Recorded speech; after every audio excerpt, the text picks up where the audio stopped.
aspects of it, and we need some iconic elements which can focus this feeling. And this, in turn, can generate much more wide and collective action.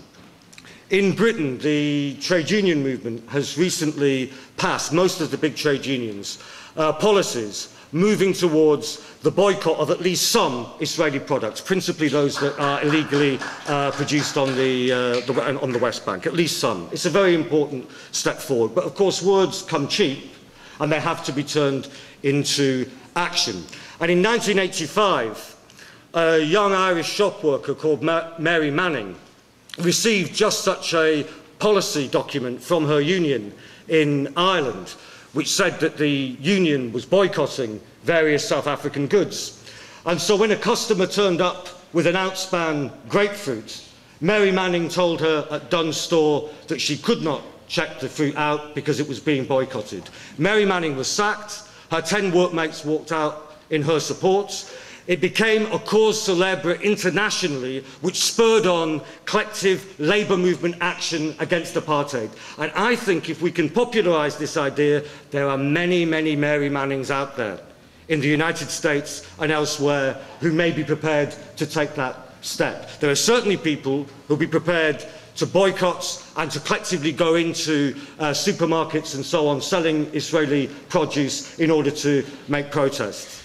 I hesitate to move on to the next point because in the audience is someone who's a great expert and leading activist in this particular area, Mike Letwin from the labour movement, the attempts to mobilise the labour movement behind the Palestinian cause.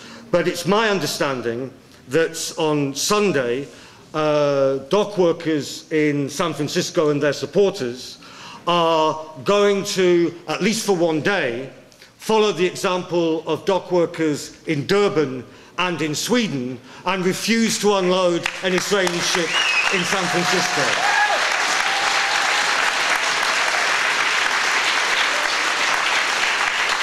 Perhaps you cannot do that where you work, but you can support those who do to ensure that they're not picked off and isolated, and you can make sure everybody you know knows that that has taken place. These different levels of the movement, which ultimately led to even recalcitrant politicians saying that they too would break links with apartheid South Africa, these different levels of the movement can mutually reinforce one another.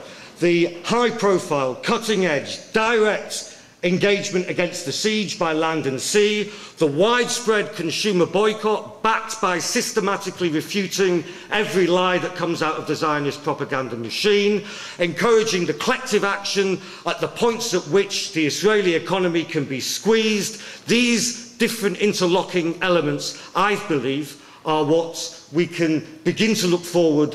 Much work has already been done, but we can begin to look forward to advancing very, very widely. The final point is that I started with a quote from William Butler Yeats. Let me end with one from another Irish national fighter, a man called Padraig Pearse, who spoke at a memorial meeting on the eve of the First World War in this very city, in fact, if I recall, not 2 miles away from here. And he said, "There can be no peace between truth and falsehood, between tyranny and justice, between freedom and oppression.